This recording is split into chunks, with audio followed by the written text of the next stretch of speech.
What is up, Packers fans? Happy Tuesday. Welcome into an all-new episode of the Pack a Day podcast. I'm your host, Andy Herman. You can follow me on Twitter at Andy Herman NFL.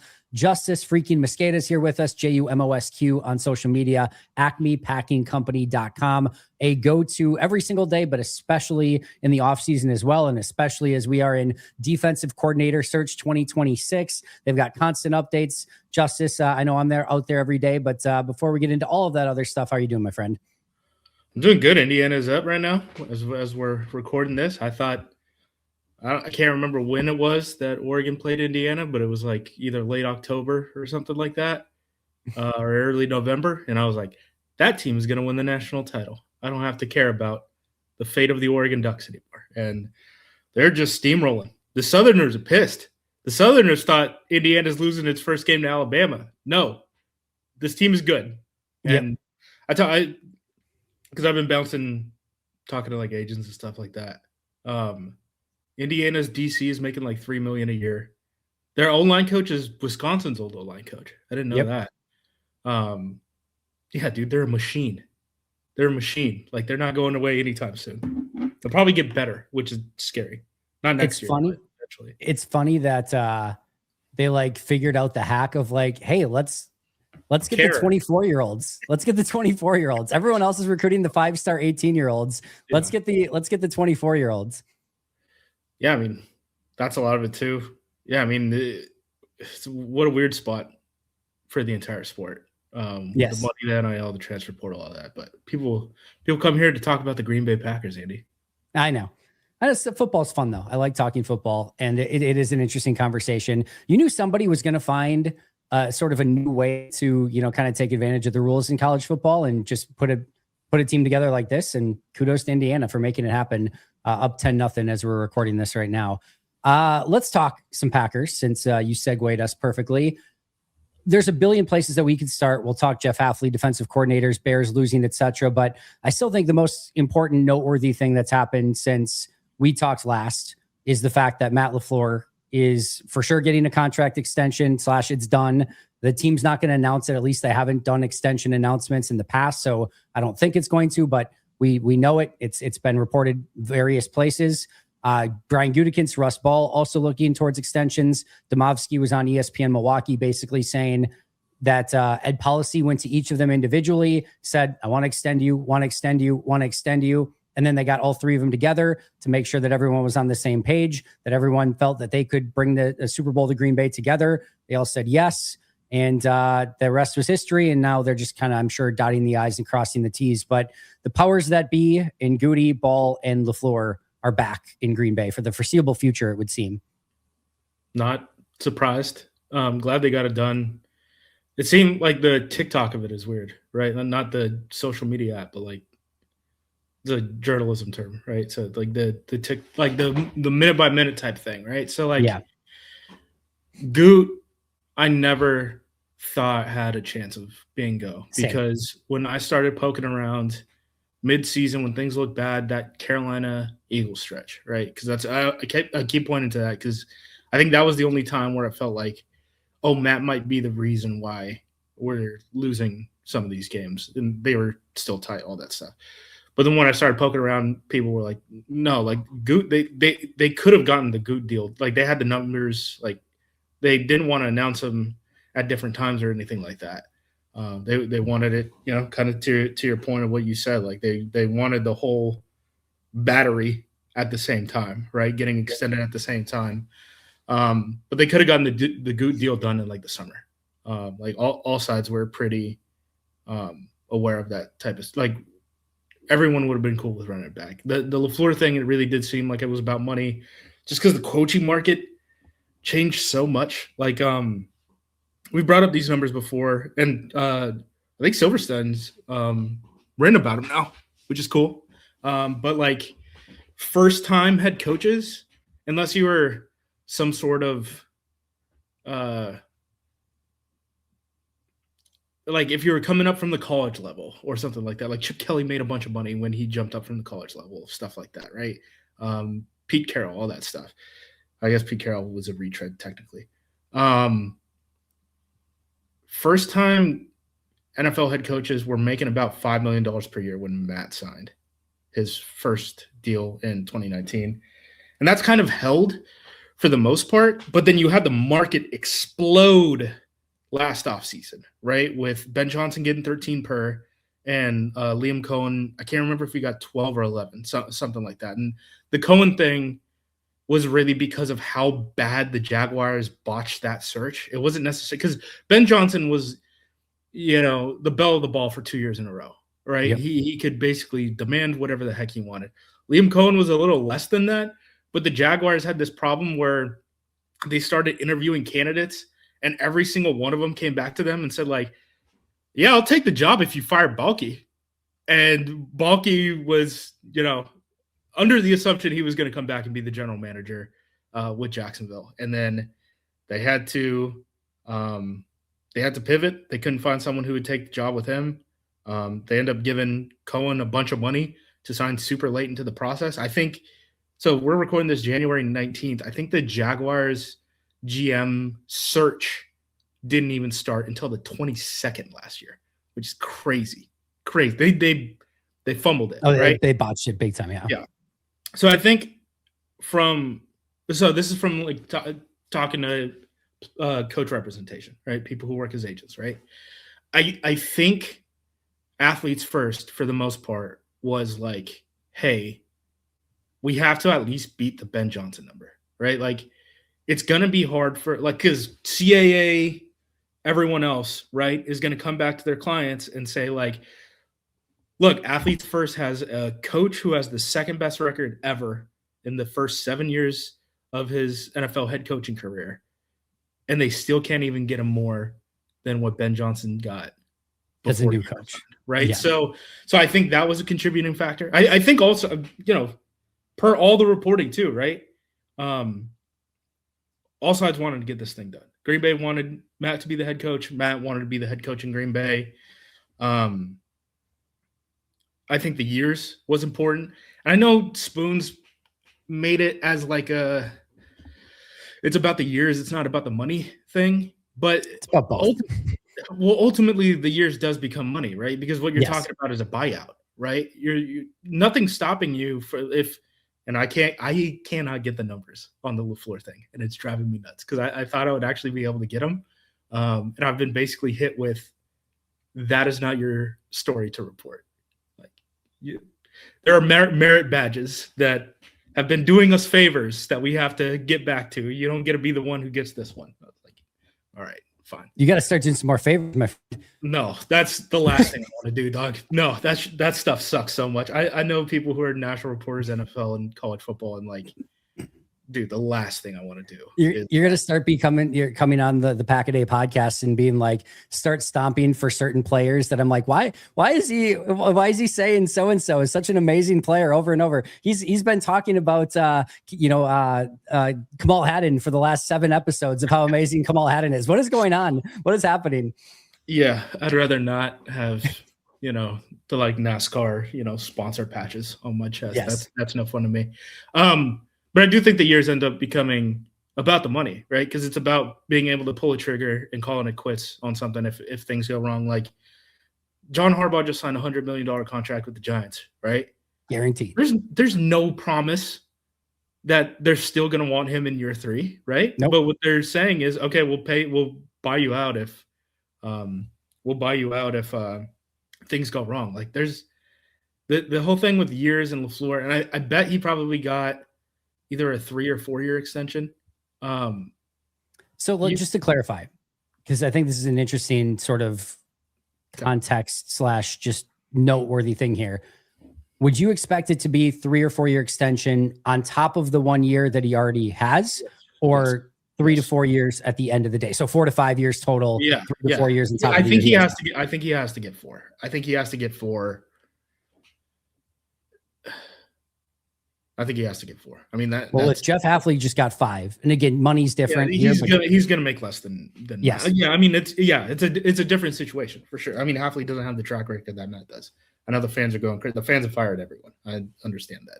Everyone else in the Packers organization is like, we're doing really well. We like our process. Everyone else around the league is like, you guys are doing pretty well. We like you guys' process. How about we get our GM and our head coach from there? And Packers fans are just like, just white knuckles. Just like the funniest thing is the crazy accountability. The accountability, guys. They think you go into the playoffs, you lose a close game. That's fine. They're not going to fire a head coach for that. Yeah. When they fired head coaches, it's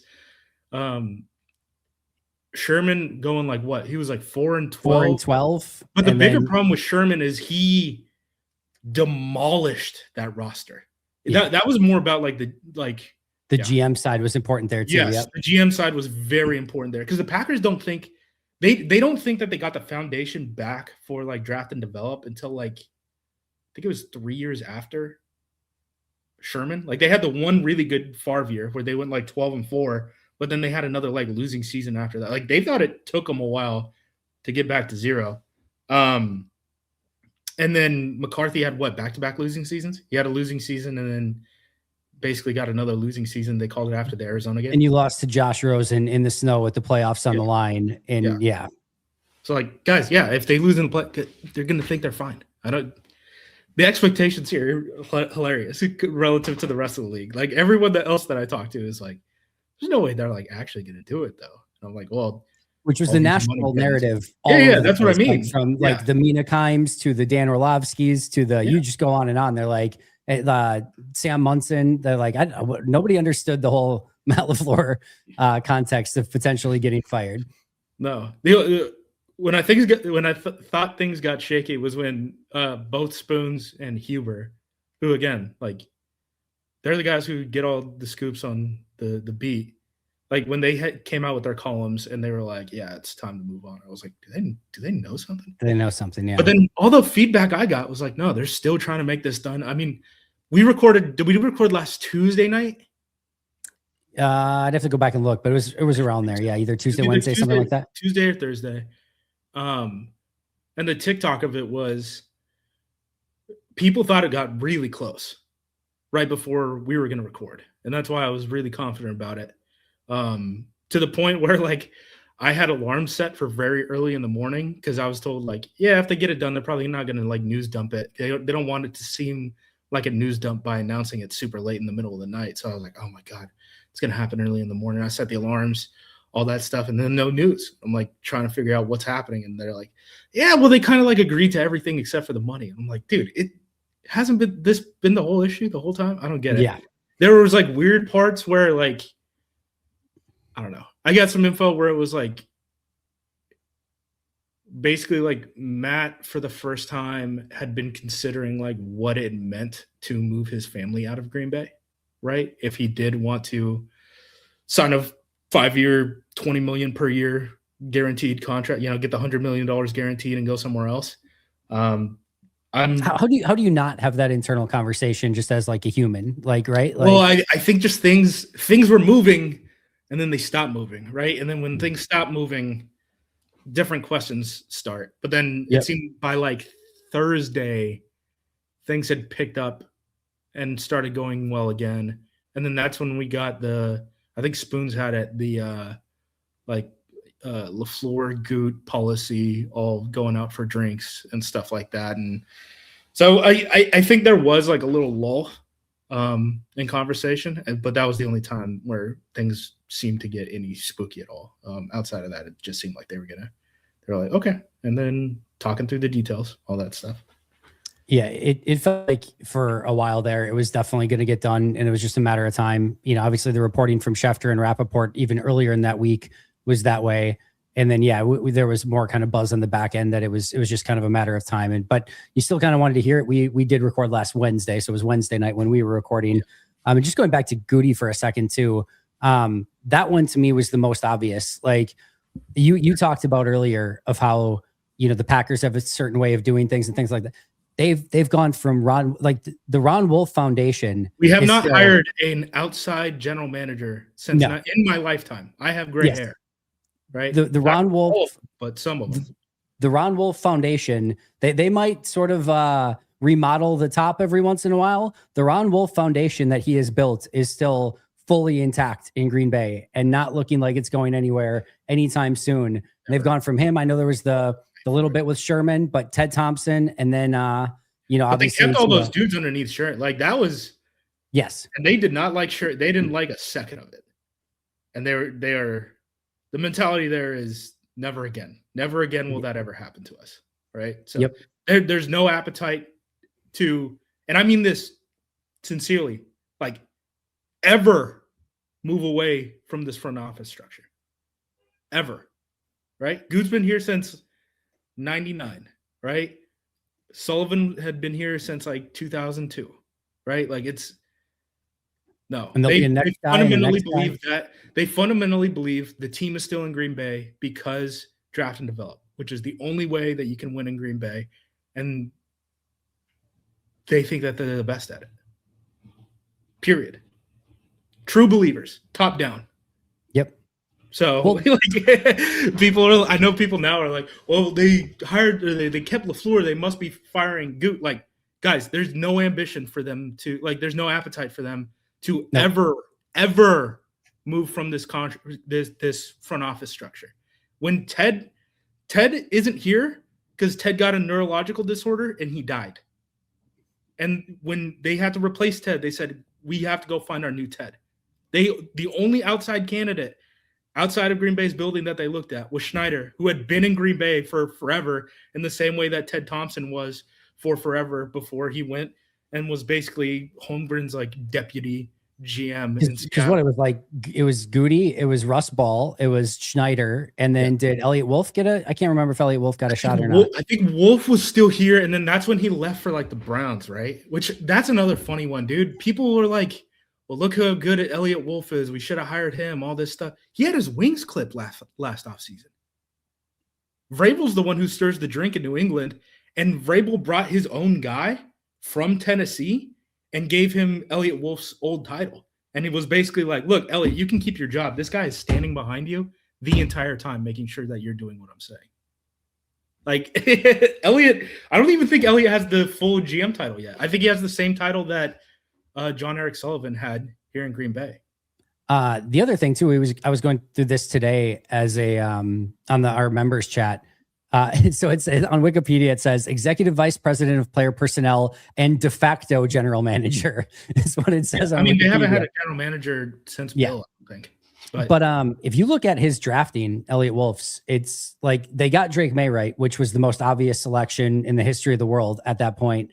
And they got Booty and Demario Douglas as like 6th round wide receivers, like which is pretty good. Booty was like a off-field risk discount too. Yeah. What the situation was with that.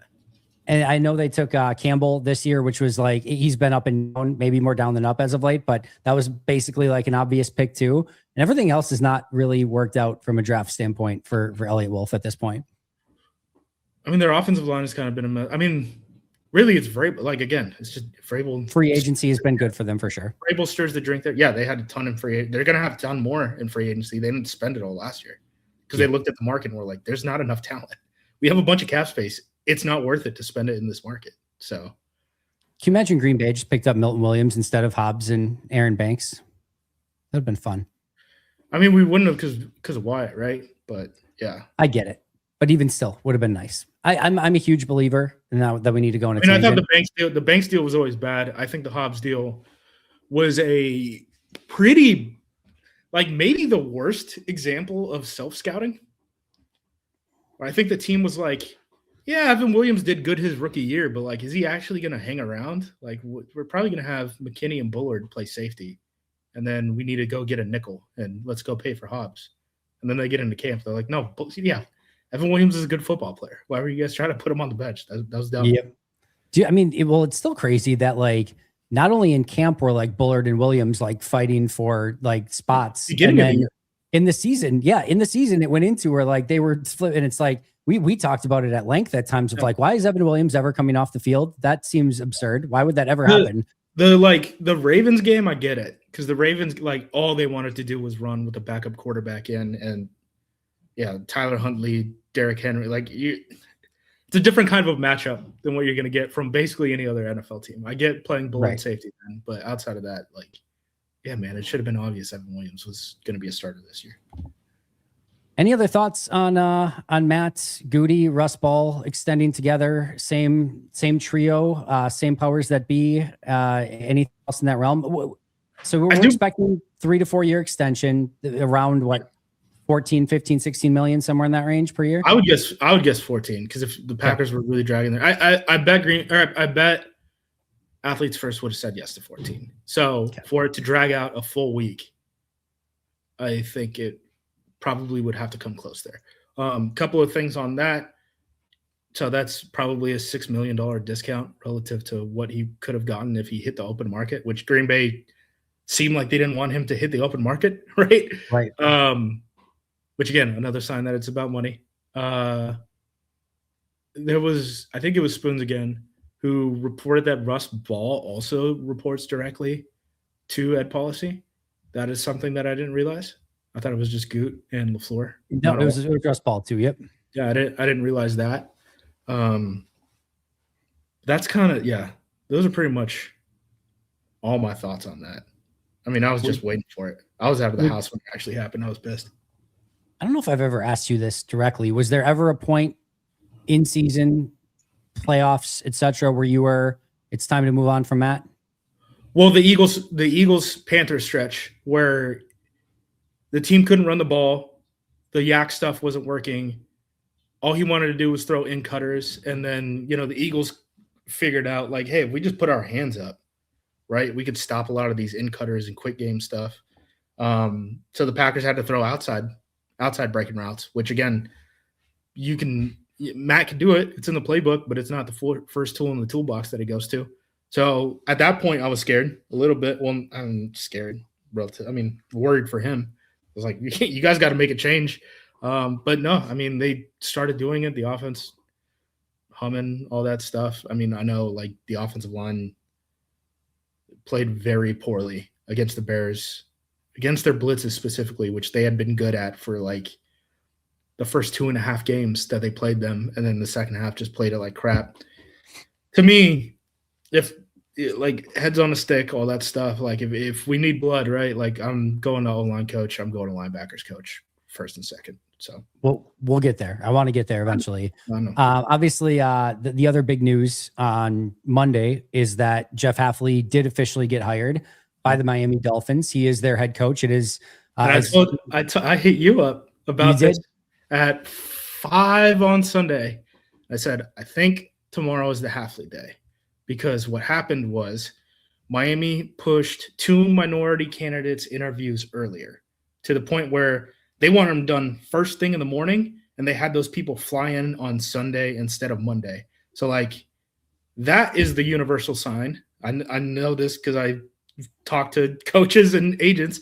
That is the universal sign of we have already found our new head coach, and we are now trying to get through the Rooney Rule red tape, right? That happened in Jacksonville when they started the Liam Cohen search super late and or try to bring back Liam Cohen, right? Because I think they had an initial interview and then they had to do the in-persons. And they were like, look, we got to get Cohen installed so that we can go after a GM, right? So they were like, let's speed this thing up. And Patrick Graham, the defensive coordinator for the Raiders, was the guy that the Jaguars used. And then he also was one of the guys in Miami. They brought in 2 dudes, the DC from Detroit too. So as soon as an agent slid that to me and was like, hey, they're changing interview schedules, I was like, sweet. Like, this is going to happen on Monday. Like, I don't tell you guys all my scoops, dude. I don't tell you all the other Tom. I told you about Tom 3 hours before kickoff for the playoff game. Yes, you did. I got it an hour and a half before Spoons got it, and I was pretty happy about that. Yeah, I had someone tell me, it was like, Tom's been out, and the coaching staff knows that he's out since like 2 days ago. I was like, crap. Not ideal. Yeah, that was not. I did not appreciate. I appreciated the news, but I was not happy when I heard the news. I'll just put it that way. No. But yeah. So I don't think it mattered that much. Sheed was the one who was crapping the bed. So it might have mattered because they might have been able to bench Sheed to put in Jordan Morgan in that situation. True. All right. Fair. Yeah. They haven't done it all year. I know, but he was that bad in that game. He was that bad in that game. Where if you see that at halftime, I think if Jordan Morgan's sitting on the bench, you have to at least consider it to move to Morgan at halftime in that game, I think. Maybe. I mean, I would have benched CJ Stroud this weekend too. Yeah. Like, we're getting some goofy performances this playoffs, man. it would, not to go on another tangent here too, but the fact that Jordan Love is getting any sort of anything, or that is not getting like universal love and respect for how he plays. When did anyone watch the quarterback play? It just feels to me, and I understand Favre to Rodgers to Love. I understand all of it wholeheartedly, but like, it just feels like everyone has an ideal in their mind of what like the best quarterback play in the league looks like. And then I just want people to go out and not that CJ Stroud's the best in the league or anything, but watch CJ Stroud, watch Josh Allen throw picks again this week. Watch what like is actually happening in these games. Matthew Stafford, Jordan Love, Jordan Love just played against the bad Bears defense. Did you watch Matthew Stafford play against the Bears defense this week? It wasn't exactly like taking candy from a baby. And Jordan Love went through it with 4 touchdowns and no picks with pretty relative ease. And I get it wasn't perfect. There's a couple of things he could have done better in that game, but like, are we seeing what quarterback play in the playoffs looks like and what Jordan Love is capable of and doing? And the fact that you lost that game when he played that way is just insane. But yeah, Jordan, give that man his flowers because he was fantastic. Hey friends, growing up at my house, I had a dad who did all the projects imaginable, whether it be outdoor work, whether it be carpentry, woodwork. If there was something that was broken, he would find a way to fix it. And at a very young age, he instilled in me that when he was doing those projects, he always made sure to have a comfortable, reliable, and durable work boot. And that's something that has stuck with me my entire life. And now when I'm outside doing projects, I do the exact same thing. And that's why I've been using Brunt for forever. And here's the thing. This is a brand new Brunt work boot. They are stylish. They are comfortable. They are durable. They are everything that you could possibly want. I cannot recommend them enough. And here's the 3 big things that I love about it. A, you're going to get it for a great value. B, they are incredibly durable. Whatever project you need to get done, you can get done with Brunt. And C, they are incredibly comfortable. So many of these boots right out of the box, they usually take some time to get worn in. And that's not that way with Brunt. You're going to put these on right away and you're going to feel comfortable. And if you don't believe me, try it on your job, give it a shot. And if they don't work for you, send it back and they'll take it back. No questions asked. So give it a shot at the job, try it out. You're going to enjoy it. I have a feeling you're never going to be sending those boots back. And best part, you can use promo code PACKET10 to get $10 off your first purchase today. Try them on the job. Don't like them, give them back. That's bruntworkwear.com using code PACKET10 to get $10 off your first purchase today. So what are you waiting for? Go to bruntworkwear.com, use that code PACKET10 and get that $10 discount right now. And you're going to be thanking me later. Yeah, I'm not worried about Jordan. I'm super not worried about Jordan moving forward. Last of 99 problems, but the QB ain't one in this situation. Of course, Jeff Hafley, again, just to go back to that, does get the defensive coordinator position.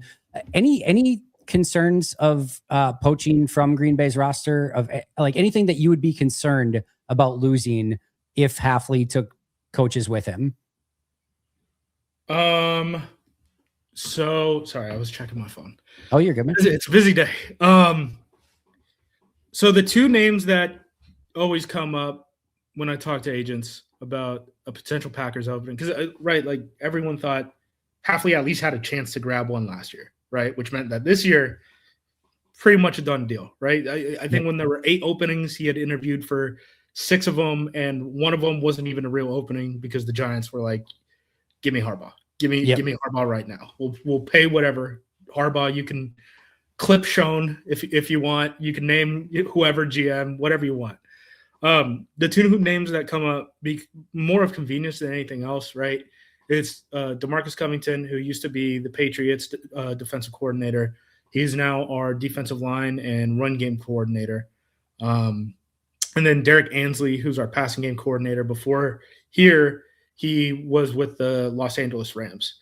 I do think that the Packers probably want some level of coaching staff continuity, which again, I know that fans are going to be pissed about that. But like, they do not want to pay all these buyouts just because the defensive coordinator left for a promotion. Like when they fired McCarthy, they kept Pettin, and the condition was whoever becomes the head coach, you're stuck with Pettin because we don't want to trigger his buyout right now, right? Yep. So just because Hafley is gone, I don't think it's top down new staff on defense, right? I don't think so either. There's thoughts that either one of Covington or Ansley could be DC, the next DC in Green Bay, or the next DC, for Hafley. I haven't talked to people I talked to one person that much about like what a Hafley staff would look like. It was more like ahead of time, right? Like not specifically Miami. It was, hey, if Hafley leaves, who do you think that he would take? And like those two names were popular because they're two of the only like veteran coaches in Green Bay, like guys that have any experience outside of Green Bay and then on-field role. But I don't think like the Packers are necessarily committed to that. I did think it was interesting. The first one is Christian Parker, right? So that's the first interview. Reported interview. Yep. First reported interview, Christian Parker. So Christian Parker got his start in the NFL 2019. He was a quality control guy for Mike Pettine's defense. That was Matt's first staff, right, as a head coach in Green Bay. He served in that role for 2 years, went to Denver, actually coached under 3 different head coaches. So he was there for Fangio, Hackett, and then also Sean Payton. And then he ended up going to Philadelphia, becoming their passing game coordinator, defensive backs coach, where he coached under Fangio again. So last 2 years, the Eagles, they're finished second in passer rating. He was the passing game coordinator for that stuff. I don't know what he is necessarily because, we're talking about a first-time defensive coordinator. It is sort of a mystery box, and you don't know what you don't know type of thing if you go down that route. But the people that I know who work in Philadelphia are like, he's kind of like wonderkind guy. Like no one knows what it's going to be like when he's a defensive coordinator, but he does have a lot of respect. So I think that's a good sign. I don't know what he wants to run necessarily. I mean, he's been a Fangio guy twice. So I would think it's something around that. Yeah. If we go the Fangio route, right, the problem is our last toe dip into the Fangio route, right, was Joe Barry. I think this is a very different circumstance, right? This is a guy who, too. Yeah, this is a guy who grew up in college football, which they do a whole lot more match quarters, cover match stuff than the NFL does. Really, it's like the Fangio, Staley, McDonald train or tree. Like those are the only guys who live in it at the NFL level right now. So this is a guy who kind of had been bred and coached through this style of football, right? Sit 2 high safeties. Safeties are going to add into the box. You want tight coverage instead of loose coverage. So like Hafley's supposed to be loose coverage because it's supposed to help you get your eyes on the ball a lot faster and turn into turnovers. Now, has it happened? No, but that's what it's supposed to be. So it'll be tighter coverage downfield, not at the line of scrimmage. I know people have this in their head where they're like, I want a cornerback who's just going to jam and just choke a guy and delete him off. Like, there's no one in the NFL doing that. So, nope. Go watch some old film. I don't know. Surtain, Christian Gonzalez are the closest things, and you still can't do it consistently in the NFL. No, like the other 4 guys in coverage who have guys can't do it. Yeah, like you can't do it. The last real example of it was Rex Ryan, and it was they invested basically nothing at the defensive line and linebacker level, and just like, if you think of it as like some sort of like point system, right? They put all their points in the DBs, right? You got Revis, you got Cromartie, you got stuff like that, and they just said like, we'll figure it out. Like the box, who cares? We don't need a pass rusher. We just need to stop the run because we're gonna send 6. You're not gonna be able to block us. But since Rex Ryan, I don't think anyone's done that. Nor do I expect many to. So I think if we go Parker, there'll probably be a match quarters guy. Ansley worked under what's his name? Brandon Staley. Yep. And they were a match quarters team too. So if it's Ansley, I would expect that. I'm not sure about Covington. I haven't paid attention too much. I know Covington's gotten 2 interviews, right? He interviewed with the Jets, he interviewed with the Cowboys. Correct. Ansley hasn't gotten any yet. So correct. As far as we know. Yeah. I don't know if his name is gonna be hot this cycle or not. I do know, like, when I talk to people, the teams that were aggressive were the Cowboys and Jets, and the Commanders and Giants are also like they've started their defensive coordinator search, but they're not in it as deep as the Cowboys and Jets are right now. So if names start coming off the list, I would assume Cowboys and Jets are going to be like the first and second hires out of the group. And should be noted too, Jets would be under a defensive coach in Aaron Glenn already. But he doesn't call plays. But he doesn't call plays. Correct. But would be more second in command. The Cowboys is a true, first in command defensive, guy.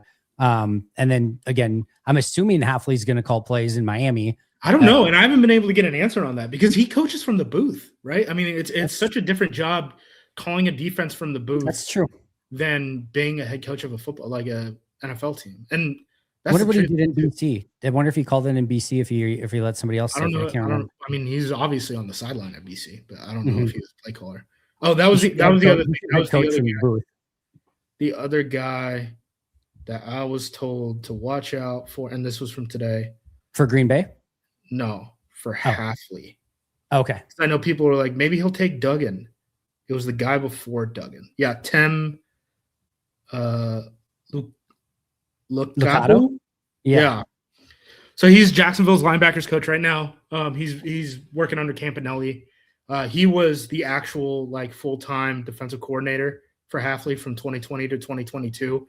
When he left for the NFL, that's when Duggan was co-defensive coordinator under Hafley. So I was told he's probably higher on the pecking order than Duggan would be. So if you guys were hoping for a Duggan way out of a Duggan buyout, it's probably not happening. Yeah, I wouldn't think so. Unless they mutually agree, it would have to be like Campen did that, right? Like Campen and the Packers, he was still under contract with the Packers. The Packers didn't want to get rid of him because they're like, you're good enough that we don't want to deal with the buyout. But then he was like, what if we mutually agree and I'm allowed to leave for a lateral job? And then that's when he left for Cleveland and was associate head coach, I think. Okay. That might be right. I think you might be right. So maybe Duggan leaves laterally, but both sides would have to agree. If Hafley doesn't want him, we're either stuck with him or we're cutting him. I don't think he's going to have a big market elsewhere. By the way, huge pain in a way. If Jeff Hafley would have got the defensive coordinator job somewhere last year, you've got Robert Saleh and you've got Campanelli. Yeah, we would have named Campanelli easily. You think of Campanelli over Saleh? They would have went Campanelli over Saleh, you think? That actually I don't know. Either one. The point is either one. I forgot. I always forget that Saleh was actually in Green Bay. In Green Bay, yeah. But either one would have been unbelievable, an unbelievable hire. And then a year later, Saleh that much. You don't think Saleh that much? What is ethnic Dan Quinn to me? Where I'm like, you should be defensive line coach and vibes game coordinator. Why are you calling plays? That's how I feel. But other people might feel differently. I think he can coach a front very well. After that, not so big of a fan, but that's just me. Right. Yeah, I mean that's another thing that fans have asked about, where they bring up. I don't think fans know who is or isn't off the board, right? Because they see things like Flores, right? Flores is on the market because he's an actual free agent, if you will. But I don't. Saleh is not. Saleh is not. I see Saleh all the time. So Saleh, Campanelli, not on the those board. guys are under contract. If the Packers attempted to request an interview for them, they would get blocked. And if they still talk to them after they got blocked, then they would get fined by the league and probably lose draft picks. Okay, that's how that works. So the guys who are on the table are guys who have gotten fired, out of work in any sort of way, specifically just Flores, because he wanted to write out that contract in Minnesota. We could talk about Flores in a sec. I'd put a pin in that. Or potentially guys who are defensive coordinators for jobs that just fired their head coaches, right? So that would be Anthony Weaver in Miami, Zach Orr in Baltimore, Jim Schwartz in Cleveland, Denard Wilson in Tennessee, Patrick Graham in Vegas, right? Yep. Potentially one of those guys. But for the most part, unless you're on that list of names that I just read, or Flores, right? If the guy was a defensive coordinator in 2025, he is not available to the Packers in 2026. The only thing I would add to that is that, so like, let's take, and I'd be curious your thoughts on this too, Adam Dirty for Seattle, who's under contract as their defensive coordinator, but is second in command to McDonald and does not call plays in Seattle. They can block it. How does he feel about it? So that's my point. Yeah, I think Seattle might block it, but because it's Green Bay, I don't know if they'd let him go to Green Bay and be like, yeah, he can go be the defensive coordinator there. But you could end up in a scenario where like Matt LaFleur was offensive coordinator in the Rams. Tennessee wanted to hire him to call plays. And so they let him go. I think if Steno, for example, if Steno got an opportunity somewhere to call plays, I think Matt would say, yes, you can go and call plays somewhere. 2 examples of this. First of all, Steno interviewed for teams last year, right? So good point. Seattle, the Packers, Steno's camp. All of them went in last offseason thinking Stenovich is going to be the play calling offensive coordinator for the Seattle Seahawks. And then Kubiak blew him away. But that was their line of thinking when they were setting up interviews. The other one is Getsy. Getsy was Matt's first choice to be offensive coordinator to replace Nathaniel Hackett. And then the Bears kind of beat him to the the Packers could have named Getsy offensive coordinator before the Bears interviewed him if they wanted to. But the Bears was a play calling opportunity and the Packers wasn't. So so Hackett got poached, Getsy got poached, and then he was like, okay, Steno. And I think Outen got poached too to be Hackett's offensive coordinator. Yeah. I think Outen went because he knew Steno was going to be OC and was like, I agree. He was probably like 4th in the pecking order in that scenario. Exactly. Yeah. So teams think about it differently though, right? So like Matt is informed by his lived experience of McVay let me walk and go be a play caller. And that I only had to do that for 1 year before literally the Green Bay Packers came calling and I became a head coach. So I don't know if Seattle's going to see it that way. Maybe, maybe not. Sorry, I did cut you off. Did you have anything else you want to? Yeah, go ahead. Oh, I was just going to go through a list of names at this point. That was it. Go for it. Guys who I would keep an eye on. Aaron Whitecotton, Dallas Cowboys defensive line coach. He interviewed with the Cowboys. We actually brought him in last year for the defensive line vacancy. That job ended up going to DeMarcus Covington, but there's some interest there. He has a pretty solid track record, actually. Brian Flores, I don't think it's happening. I think there is a level of commitment that you have to have with Brian Flores, roster-wise, assistant-wise, pay-wise, all of that.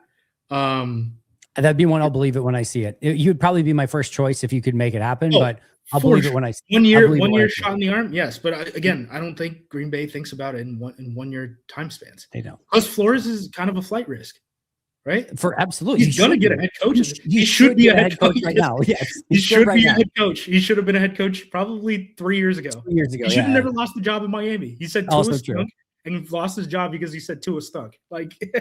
And then he got the messed up situation where he ended up suing the league, and some owners hate him, right?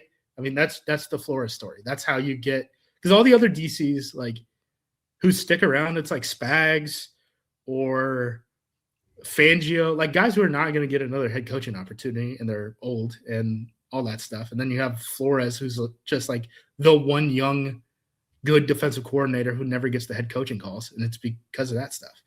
I don't think Flores is going to happen, and we haven't even talked about – what it means to leave Minnesota for Green Bay, right? I think if he leaves, I mean, he could get a head coaching job still, right? But then if he leaves, he could be the DC of the Cowboys, and I'm sure Jerry would pay him $1 billion. Chris Harris, he's the interim defensive coordinator for the Jets. He actually interviewed for the defensive coordinator opening in 2021. So that was post Pettin, and Barry ended up getting it. I talked about Chris Harris yesterday. You can't have the defense that got 0 interceptions as the passing game coordinator and defensive coordinator and get a defensive coordinator job. And you just can't. I'm sorry. I don't care how much I don't care if he crushes the interview, if he was your number 1 candidate. I'm sorry. You cannot, in a must-win Super Bowl sort of situation, bring in the guy that was the passing game coordinator for the first team that didn't record a single interception the year before. I'm out on Chris Harris. Anyone else you name, I'm cool to listen to. I'm out on Chris Harris. Okay. I'm cool with it. I'm just saying these are guys who have gotten interviews. I did have him on my list, even despite that. So I'm with you. These are guys who have gotten interviews elsewhere in the league and have Packers ties. We already talked about Christian Parker. Durante Jones doesn't really have ties to Green Bay, but he's probably like, if you're talking about like young names to be like first-time defensive coordinator, he's probably the hottest name. So he was pass game coordinator, defensive backs for the Vikings. He was kind of like everywhere they've gone, they've kind of blitzed a lot. So I think if you want like the next Flores, I think Durante Jones is probably the closest that you're going to get to the next Flores. But again, no ties to Green Bay, just throwing a name out there. Covington, we talked about him already. Denard Wilson, he was the DC for the Tennessee Titans. They're obviously going through a coaching change. He interviewed with the Washington Commanders in 2024. So the job that went to Hafley, he was one of the guys who interviewed in Green Bay. Jim Leonard, right? I feel like everyone in Wisconsin already knows who Jim Leonard is, so I don't have to explain it. But jumped to the NFL in 2024, allegedly turned down the Joe Barry job. The Barry cycle. Been doing well in Denver. I mean, again, very hot name on the market. Was always going to be, honestly, surprised. He kind of had to be a defensive coordinator this offseason for sure. What team it is remains to be seen, but because Vance Joseph is probably going to go to Arizona. Denver will have a defensive coordinator opening if that does happen. And then Vance Joseph will need a defensive coordinator. The Cowboys, the Jets, the Giants are already interested in Jim Leonard. Green Bay could easily be interested. And that's not even like most of the teams. Like Atlanta kept Ulrich. But outside of that, I think most teams are probably going to make a DC change when they do hire their next head coach, right? And there's, 10 jobs, head coaching jobs that are going to change up. Zach Orr for the Ravens. Again, this is another guy who defensive coordinator, head coach got fired. He interviewed in 2024 with Hafley too. An interesting guy. So like if we can't – so I understand the Durden hype, right? Dirty, sorry. Yep. It's just the perfect name too. We need a little dirty to this team. What better way to get it than add in dirty? So one of the interesting guys to me is Carl Scott, because Carl Scott is who taught a lot of people the whole Saban system. He might have been the guy like right after Ansley with Alabama. He coached DBs for him. He is the Seahawks DB coach and passing game coordinator. He interviewed with the Commanders.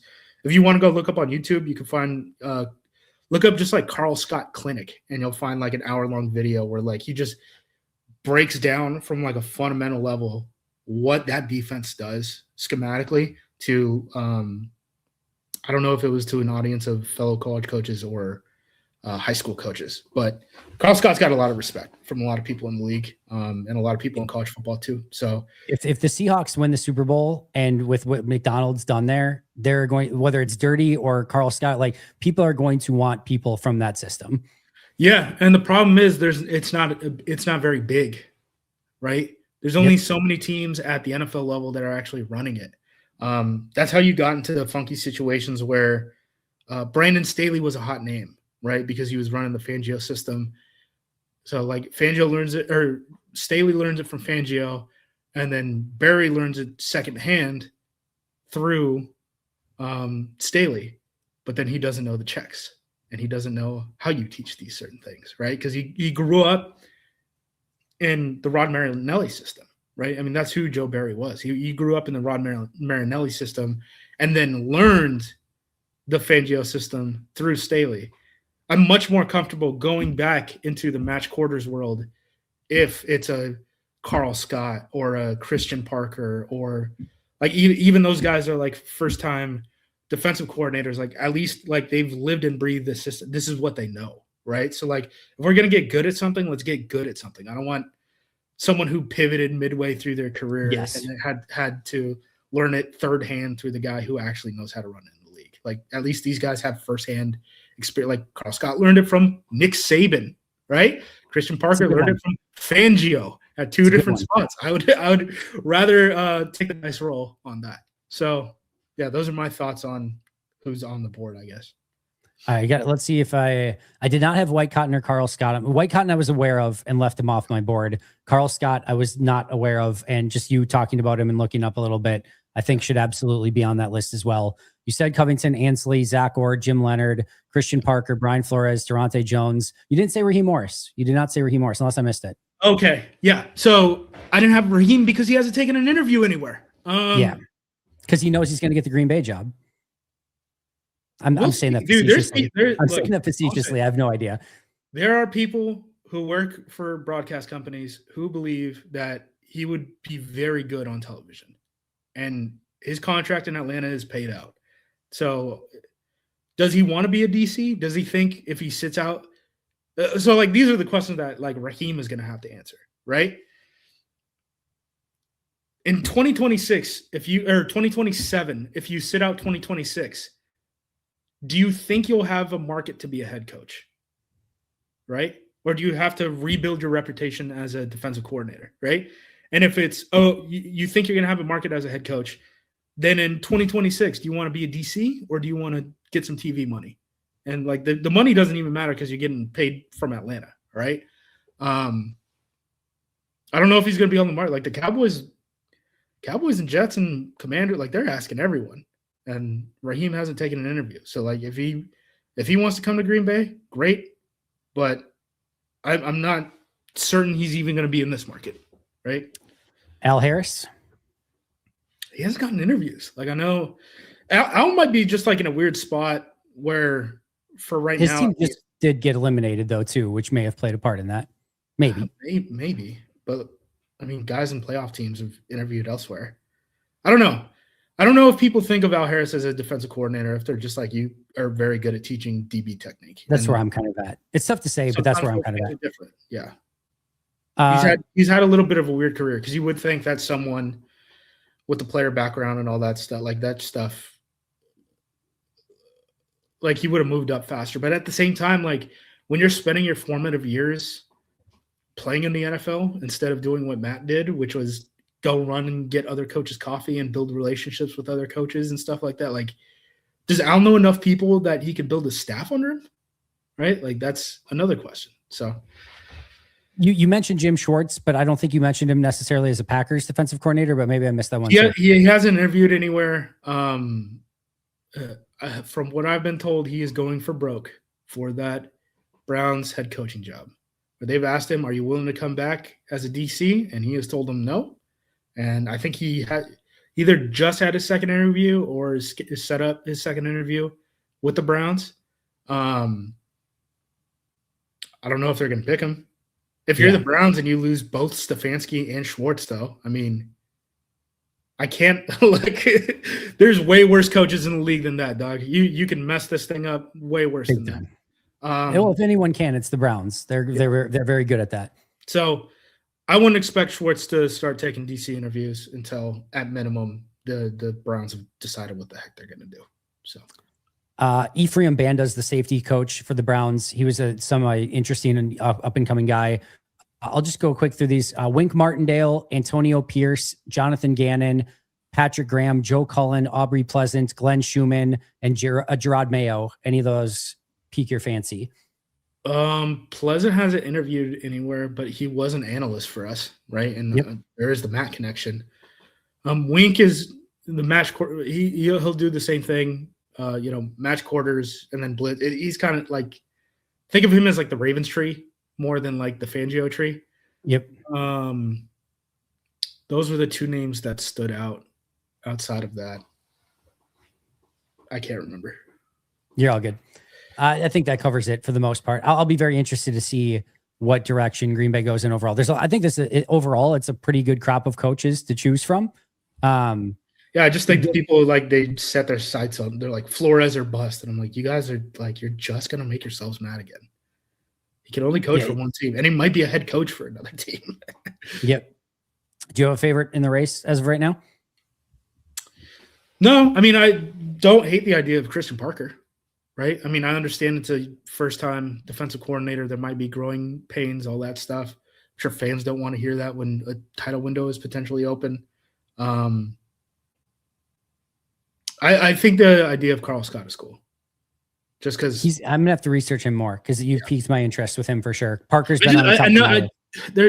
I mean, that Bama tree just goes so far, like there's so many crossovers with that Bama tree too. Like everyone has done a clinic in Tuscaloosa during the Saban era. So like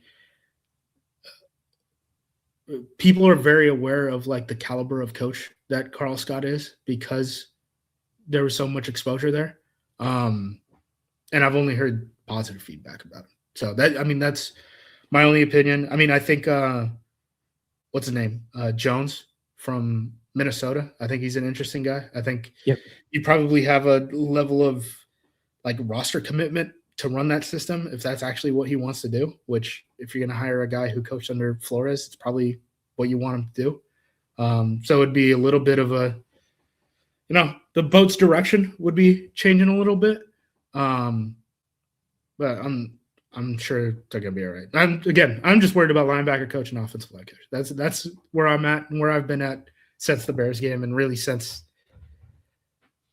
mid-season this year.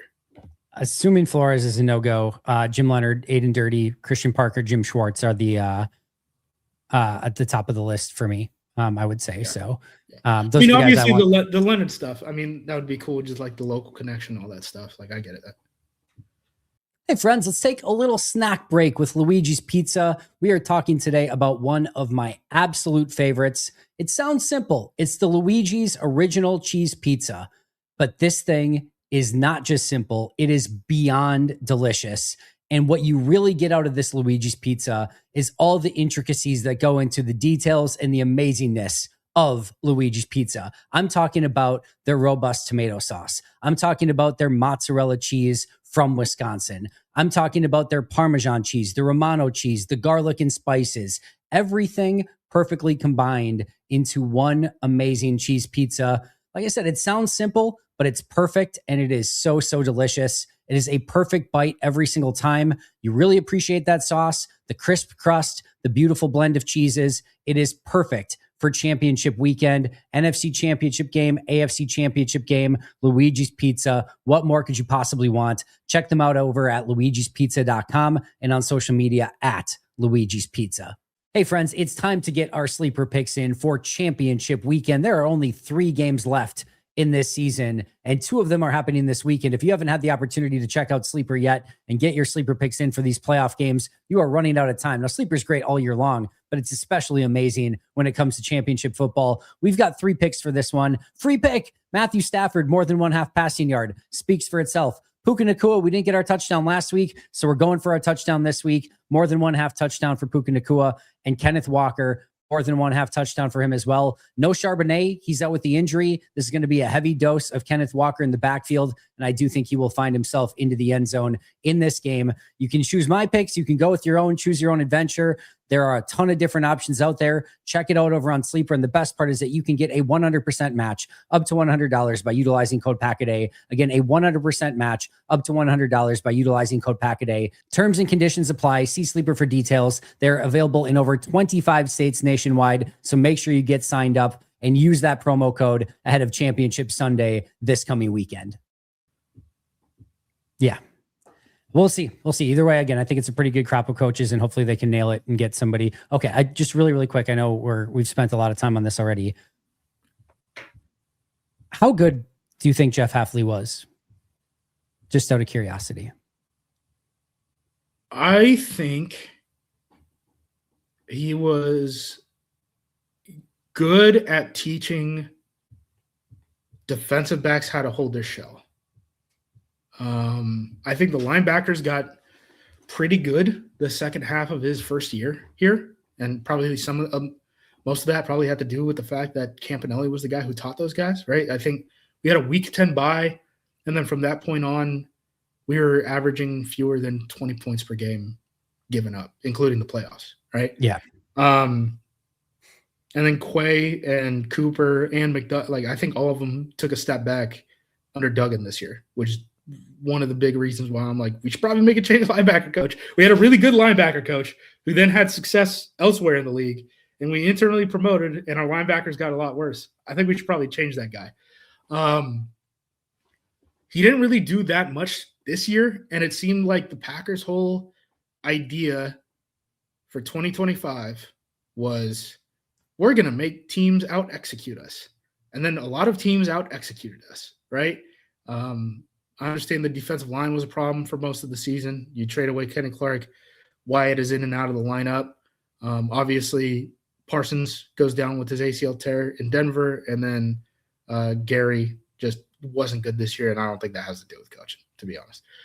Like when you're stopping halfway running through a play, like that's not coaching. Like I know people are like, well, get on him. I'm sure they're in the meeting room. They're like, you should be running.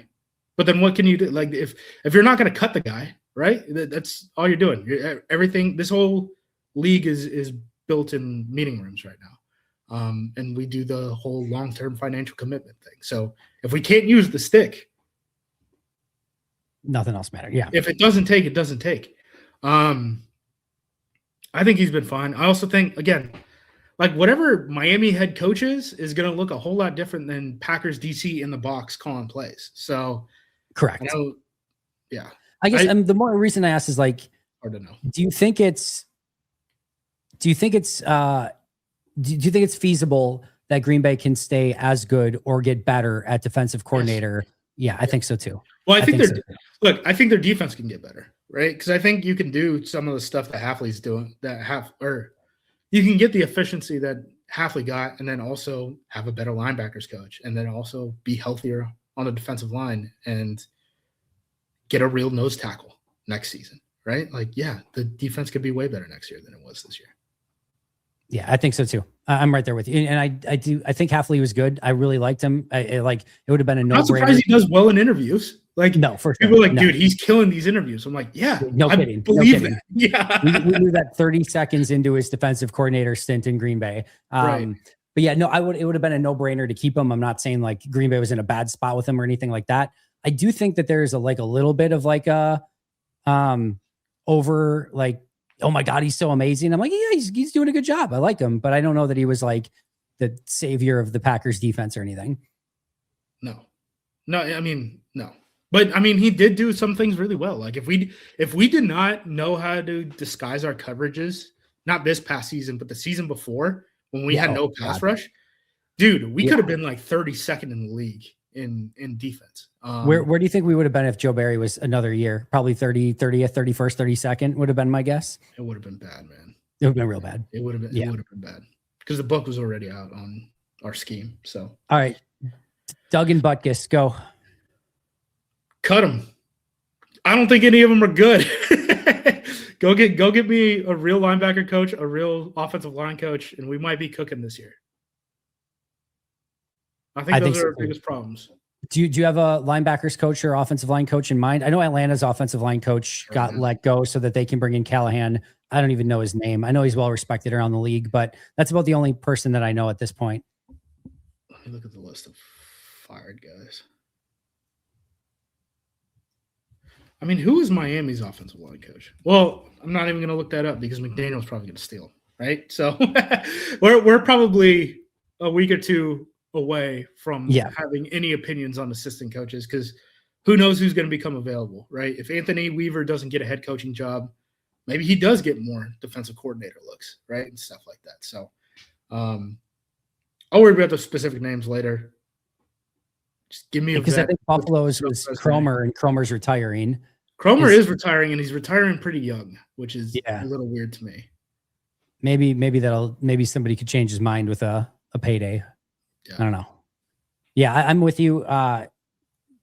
With that in mind, I'm going to add these in. Rank from not what you want, but what you think the Packers will actually do.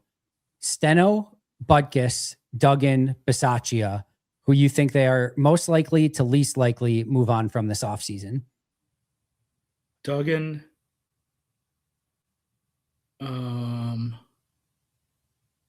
Butkus, and then it's a line. I don't think they're going to do it, but Bisaccia and then probably Steno, because Steno like really is like Matt's guy. I mean, who knows? Again, there's 10 head coaching jobs open. Each one of those guys is going to need an offensive coordinator. So I don't know if Steno is going to get poached away. But if Steno does go away, I do think, Getsy is there full time right now. And Hackett's there as an analyst. Like, you don't think Feet have been tapping since last offseason, folks. Like those guys, if Steno would have left for the Seahawks job that everyone thought that he was going to get last year, one of those guys is probably OC in Green Bay right now. So Feet are tapping, I don't think Matt is giving up play calling hiring Mike McDaniel. Like, it's not happening, folks. It's not happening. I don't know who you guys think Matt is, who you guys think the Green Bay Packers are. Like, this Bears lost. I think there's 0% chance. Like I've talked to a lot about it. Of just if Steno's gone, it's because he got a play calling job, probably with Jeff Hafley, would be my guess. And I don't think he's going to. Yeah, I think he's back otherwise. And to your point, if he's not, I would say it's either Hackett, it's Getsy, or maybe Mannion would be the next guys up. And Mannion would be a pretty big jump. It would just be if they want to keep him in the building. Pretty big jump. Yeah. Yeah. But yeah, no, I'm with you. I think Vrabel might have a better chance than Mannion, but we'll see. The only thing I would differentiate, I would put Butkus ahead of Duggan is what I think. To me with Matt, I just think Duggan is more of a Hafley guy. That could be. That's a really good point. That's a really good point. That was my only thought. That's a very good point. I just think he threw kind of the offensive line under the bus twice in his after season press conference. They were bad. They were awful. Wildly inconsistent throughout the year. They've all played better football than what they showed. I mean, you could make a very strong argument that just like if the offensive line plays 10% better, they win that game relatively easily. The whole year, man. The whole year was we want to get teams in execution battles. Who cares about explosive plays, all this stuff? Like, we'll do it on third downs and when we need to, but what we really want to do is out execute you. And the offensive line was never consistent enough. The defensive line wore down and the linebackers didn't know what the hell they were doing in coverage. Like, that's got to get fixed. I'm hoping that they make some adjustments there. I think those assistant positions are much more likely, to your point, than I think special teams is maybe a 50-50 of not firing, but like Rich retires or they something in that regard. But I don't know. People are going to lose I know people are going to lose their shit though. They're literally going to do the same thing, whether it's Bisaccia in the seat or not. They're going to care about punt. They're going to care about kickoff and field goal. If the field goal kicker is basically an independent contractor, right? So they don't really coach that position. And then, I say that, and then I get pushback from that sometimes. Like, go look at the guys who are special teams coordinators in the NFL. It's not kickers. It's the guys who used to run full speed on kickoff and the guys who were protectors on the punt team. And then back to the point, they're just not going to care about returns. They really don't care about returns. They don't care about field goal block. And they don't allocate the roster spots to it because of draft and develop, and that's not going to change. Yeah, we're in lockstep on that 100%. You want to save money over time, you could buy Bisaccia out and then pay a special teams coordinator cheaper down the line, and get the same results probably. Yeah, and that's what I'm saying. Like, I think the organism, right? The organism that has been the Packers since '92, the draft and develop organism, has learned the lessons that it needs to from Rich, where they're like, okay, the safeties have to play special teams. That fifth linebacker spot has to be like an ace special teams guy. And if we just do that and we practice punt and kickoff, then we can be good in those units and not care about the return game. And I don't know if that's what Packers fans want to hear, but that's what's going to happen. The Bears lost, on a side note. Oh yeah, we didn't get to drag them to hell, but we did get to witness them lose a divisional round game. So there's that at least. Dude, that one throw that Caleb had, I was like, good Lord. Where you drop back 25 yards or whatever, and then threw up a Hail Mary. Hail Mary in the history of the NFL. It was like a 60-yard, 60-yard through the air, but like 14-yard gain. I was like, I don't think I've ever seen that before. They're not as big of a regression candidate as you'd think, just based off of close games and stuff like that. Like all their wins weren't last-second nail-biter stuff. I think the bigger indication of regression is just still the turnovers. I don't think it's the late game craziness. Like this game, they did the late game craziness and lost. But I think it would be the turnovers. I don't know if they can keep that up next season. They had a massive turnover differential that I don't think can be sustained. They were what, plus 22? Houston was plus 17, Jacksonville plus 13. I mean, they've got 11 more than the fifth place team. They doubled the fifth place team in turnovers differential. Like that's a wild number. Yeah. It's a wild number. It's not real. It's not real. That's where I think things regress. But to what I said today on the live show, I think Caleb can be more consistent and better in second year under Ben Johnson. He still sprays balls. Absolutely. And I think they're going to have to get a pass rusher. They're going to have to go out, and I think they'll be aggressive in finding a pass rusher, and they're not going to be anywhere near. Get rid of DJ Moore. I mean, they got to figure out what the hell to do with that, because it just seems like him and Caleb are never on the same page. So they might have to. And it finally felt like they were starting to connect. They have that play in this game where it's just like, it just might not work. One of my buddies for Next Gen Stats sent me the time when the ball, the speed when the ball came out, and then more speed when the ball arrived, and he slowed down like 6 miles an hour. Like he just no connection. Like that locker room is going to blow up at some point over those two if you do not get him out of there. So I know he's got guaranteed money on that contract. Like you might have to eat half of it and then just send him somewhere and be like, congrats, give us the 5th round pick. That'll be interesting. I'm all for that. But Burton's going to be good. I really think he's going to be a very good receiver for them.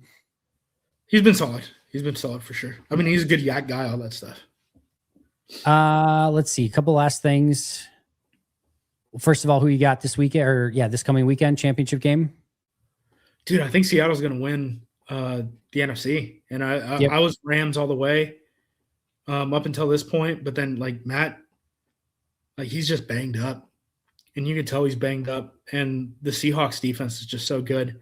I know I said I was not going to trust Sam Darnold, and I've been pretty consistent in that in my life. But I think in this spot I am. In the AFC, I still think the Broncos defense is the best unit in that game by far. And I don't know how big of a drop-off there – like these are famous last words, right? But I don't know how big of a drop-off there actually is between Bo Nix and Jarrett Stidham. So I might go – We're about to find out. I'm definitely leaning Broncos. I'm definitely leaning more Broncos than the whatever the consensus is. I think they got a better shot. Do you know what the line is? God, I don't know. I mean, is it like Pat? Well, it's in Denver, right? Yep. Is it like Pats by 2.5? Pats by 5.5 is the current line. See, I'm taking Broncos in that. Sorry. Do you want to guess the other line? Seahawks, Rams?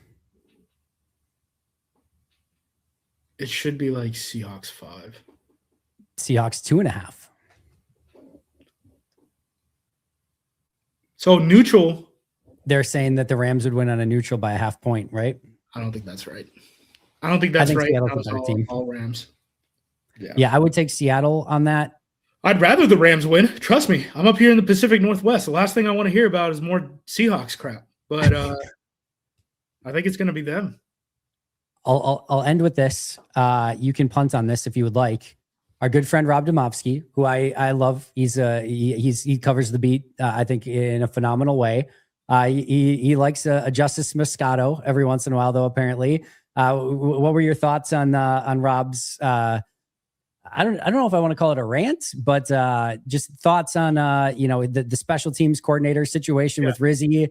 And again, you can go in any direction that you would like with that, or you can punt on it entirely. He's wrong about the Rizzy thing. He completely missed the point about the coaching staff thing. And that's when I shut off the video. I think I got – because they had the clips up. someone tagged me in it. I got about 30 seconds into it, and then I was just like, I'm going to walk away because I don't want to blow up on someone for no reason. But no, like Wildy had a good laugh with me. He was like, do you want to come on? I was like, Doc, there's no one cares about a radio beef. No, literally no one cares about this. I mean, I think he made a little bit of an ass out of himself, and half of the beats in my mentions or in my DMs laughing with us. So not too worried about it. I think you guys packed him up pretty good. Leave Wildy alone. Wildy is a good man. Leave Wildy alone. I had a lot of people at Wildy and at me in the same thing. Stop. Enough. Wildy and I are good. But people packed up Rob pretty good in my mentions. This is pretty funny. I will say, I think if you and Rob would sit down together, I think you would both get along great. I think you would both like each other a lot, and you'd have a great Packers conversation. I thought it was funny because this was part of the conversation too that I had with Wildy, because I think Wildy got pushed by the online reaction and then was worried about it and thought it was disrespectful toward me, and all I did was laugh because it was a funny. It was a good bit. It was like good. Doug, yeah. I came on this show with you a week before that happened, and I was calling like assistant offensive line coaches coffee runners and piss boys, right? So like, I'm not immune to leaning into bits for comedy. So I'm not. Yeah, no harm, no foul. I appreciate that. Like I said, I think you guys would get along great if you sat down and had a Luigi's pizza together. Invite me to the Illuminati meeting. What's that? If you guys ever invite me to the Illuminati meeting. We have strict initiation rituals. I've put in a good word for you, but no, you have to say only positive things about Matt LaFleur. There's certain rules that you have to get into that door. So no, we'll see what we can do, but I'll try to pull some strings. Sounds good. It's all funny games. It's still the funniest thing. The comments that photo gets is just remarkable. Just absolutely remarkable. I think you hit me up like the next day. Or no, I saw the photo because you guys posted online like that day or something. Which I don't think. Well, I suppose we should have known that Nagler was probably going to post it, but like it wasn't like let's do this for the gram or like, yeah, like all this. It was just like we were all just having a drink, and all of a sudden Aaron's like cheese, and I think we all just kind of looked and like that was it. And like, oh, okay, I didn't even think of it. It was funny because you hit me up and you were like, yeah, no, this never happens. Like, this is the first time I've ever seen like Matt like hang out with the beat like that. And we had a beer and that was it. Now, people online are like, everyone's in a conspiracy to get at Packers fans. I'm like, I don't. Go outside, touch grass. You guys are gonna be fun. I wish the whole thing would have been recorded so that everyone could see how just insanely innocuous that it was. Like, it would be one of those things where if we posted it for like the hour or whatever that he was there, it's everyone's turning it off at about the 10-minute mark because they would just be like, why are Andy and Matt talking about youth basketball for 10 or 5 minutes or whatever it was? Like it would have been very boring television to say the least. Justis, I keep you forever way too long, but I appreciate you so freaking much. Tell us where we can find all of your awesome work, what you got cooking over on Acme Packing Company. AcmePackingCompany.com. We're going to have breakdowns on like the All-Star games that are going to be happening over the next couple of weeks. There's an All-Star game this weekend on Thursday. It's called the American Bowl. They got some NFL draft picks there. Nice. So we're gonna do previews for that stuff because we are going to be hitting draft stuff pretty hard. But I'm all the up-to-date defensive coordinator stuff. If I can get any slops from my army of snitches that I can actually post on the website, I'll do it. I know people care about this DC thing, and it's probably the biggest move that's going to be made in this offseason for the Packers. Don't have a first-round pick. I don't think we're going to go in free agency that much. So this is the big one. This and offensive line coach, Justis. And linebackers coach. Don't let Duggan off the hook. Deal. A hook. A hook. Drop into the hook, Duggan. Can't teach any of these guys to drop into hook zones. I'll be very interested to see what this coaching staff looks like in a few weeks and how many changes there are, how many people get poached, and yeah, just going to be very interesting. We'll have it all covered, of course, here on Pack a Day, acmepackingcompany.com as well. You can follow him at JUMOSQ. You can find me at Andy Herman NFL. That's going to do it for us today. But until next time, and as always, go Pack Go.